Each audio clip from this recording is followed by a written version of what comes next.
एक बार एक भिखारी अपने जीवन से परेशान हो चुका था, क्योंकि उसे अपने जीवन को चलाने के लिए भीख मांगनी पड़ती थी। उसे हर चीज़ के लिए भीख मांगनी पड़ती थी। इसी बात को लेकर वह दुखी रहता और दिन भर यही सोचता कि उसकी जीवन में बदलाव कैसे आएगा। यह सोचकर वह निराश हो जाता। वह हर दिन देखता कि बहुत सारे लोग निराश होकर आंखों में आंसू लिए और विभिन्न चिंताओं से परेशान गौतम बुद्ध की तरफ जाते और वापस लौटते समय वे लोग बहुत ही खुश होते थे। वह भिखारी यह समझ नहीं पा रहा था कि गौतम बुद्ध उनके साथ ऐसा क्या करते थे कि वे बेहद खुश हो जाते थे। वापस लौटते हुए लोगों के हाथ ना तो ढेर सारे पैसे होते थे और ना ही सोना चांदी। तो फिर ऐसा क्या होता था कि लोग बुद्ध के पास से लौटते हुए हमेशा खुश दिखाई देते थे।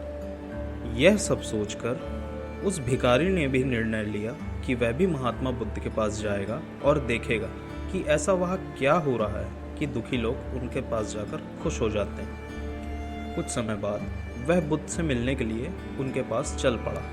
जहाँ बुद्ध मौजूद थे वहाँ बहुत लंबी कतार लगी हुई थी, तो वह भिखारी भी कतार में लग गया।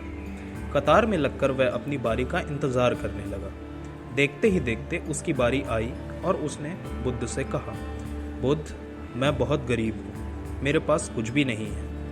मुझे अपना जीवन चलाने के लिए दूसरों से भीख मांगनी पड़ती है। अब आप ही बताइए कि मैं अपने जीवन को बेहतर कैसे कर सकता हूँ।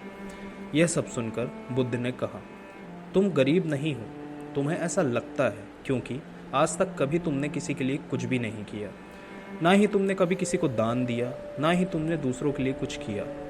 यह सब सुनकर भिखारी के मन में एक आशंका जाग उठी। अपनी आशंका को दूर करने के लिए भिखारी ने पूछा, मैं तो एक भिखारी हूँ, मैं लोगों को दान कैसे दे सकता हूँ और कैसे लोगों की सहायता कर सकता हूँ। मुझे तो खुद अपना जीवन चलाने के लिए दूसरों से मांगना पड़ता है। यह सब सुनने के बाद गौतम बुद्ध थोड़ी देर चुप रहे और फिर बोले, तुम्हारे पास हाथ है जिससे तुम लोगों की सेवा में लगा सकते हो और दूसरों का भला कर सकते हो।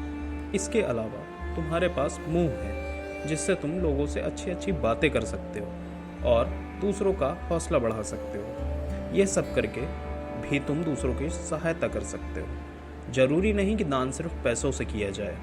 हम चाहे तो हम शिक्षा का भी दान कर सकते हैं, चाहे तो अन्न का भी दान कर सकते हैं। ऊपर वाले ने अगर किसी को पूर्णतः अच्छा शरीर दिया है तो वह गरीब नहीं है, वह बस दिमाग से गरीब है। उसे इस विचार से हटकर दूसरों की सेवा में लगना चाहिए। बुद्ध की यह सब बातें सुन लेने के बाद वह भिखारी बहुत ही ज़्यादा खुश हो गया और उसका मन अब संतुष्ट था।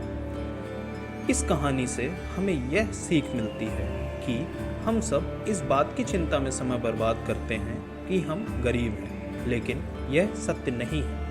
सत्य तो यह है कि जब हमारा शरीर पूरी तरीके से बेहतर है तो हम उसका उपयोग करके आगे बढ़ सकते हैं और खुद के जीवन को बेहतर बना सकते हैं। अगर कोई व्यक्ति सिर्फ अपने गरीबी पर ध्यान दे और उसे बदलने की कोशिश ना करे तो वह मूर्ख है।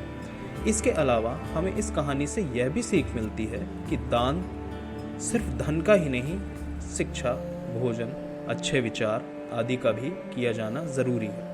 अगर आपके पास धन नहीं है तो आप शिक्षा का दान कर सकते हैं या फिर आप दूसरों के लिए अच्छे विचारों का भी दान कर सकते हैं। इससे समाज एक बेहतर जगह बन सकता है।